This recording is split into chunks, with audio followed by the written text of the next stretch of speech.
Ok. Na.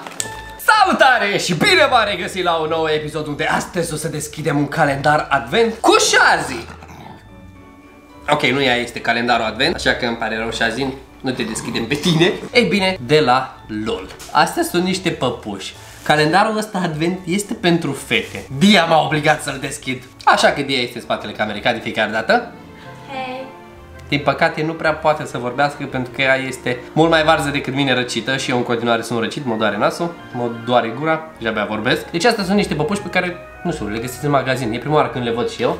Așa că nu uitați, un follow pe Instagram neapărat, abonați-vă și activați neapărat clonțul piricelul pentru mai multe nebunii. Din câte am văzut pe spate, are tot de decupat, dar astea nu-mi dau seama dacă se pun în brad. Astea se colorează, așa că haideți să începem, fetelor, cu mamă, cât de ciudată simt când zic chestia asta, deci că fac o chestie de aia de beauty. Și acum, fetelor, luăm pensula, ne dăm pe ochi, machiaj, cum se cheamă chestia aia de tai la sprâncene? Mascara. Așa că, fetelor, dacă... mă simt ciudat să zic. Dar poate și băieții se Sau, joacă. exact, băieți. Bă, dar și eu mă jucam cu păpușile când eram mic, acum pe bune, hai să vedem. Ok, începem la prima zi de Crăciun. Nu, scuze.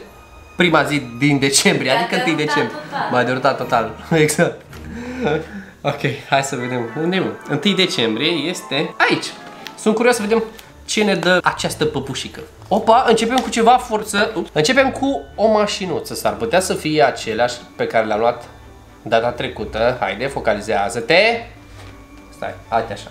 Aha, uite, perfect. E o mașinuță. Hai să degustăm ciocolata, nu? Bun apetit.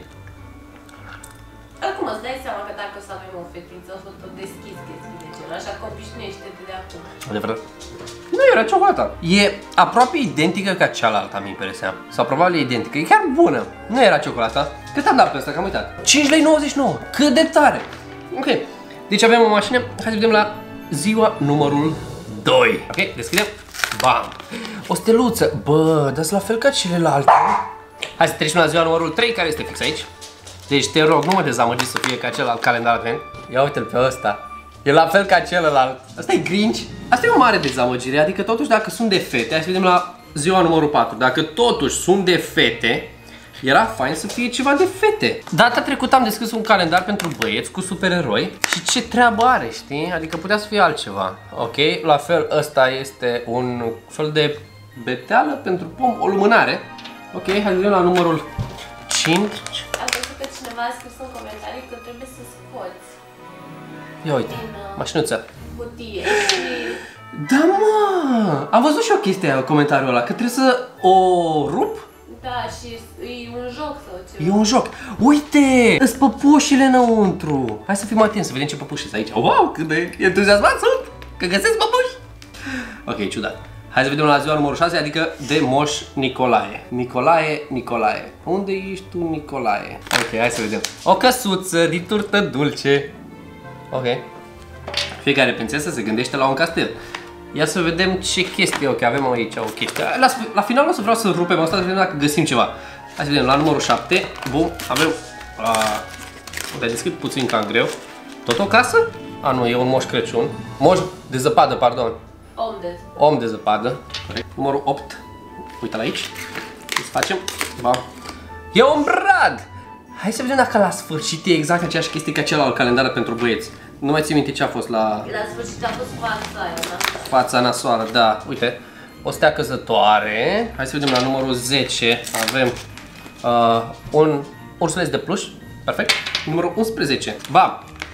Eu sunt curios să văd dacă distrug calendarul ăsta, dar vrem să vedem ce se întâmplă în spatele calendarului, dacă înțelegi. Asta tot. O broască țestoasă, un moș, nu-mi dau seama ce e chestia asta. Scrieți voi în comentarii. 11, 12. Unde e 12? Uite-l pe bradul acesta. Era fain dacă dădea prințese, dacă dădea chestii de genul. Dar nu aceleași chestii. Uite, la fel. Deci sunt exact la fel. 12, 13. Adică dacă eu, de exemplu, aș fi fost băiat, mi-ar fi plăcut să fie ceva cu supereroi. Dacă aș fi fost fată, mi-ar fi plăcut să fie ceva cu prințese. Ție cu ce ți-ar fi plăcut să fie? Cu gogoși.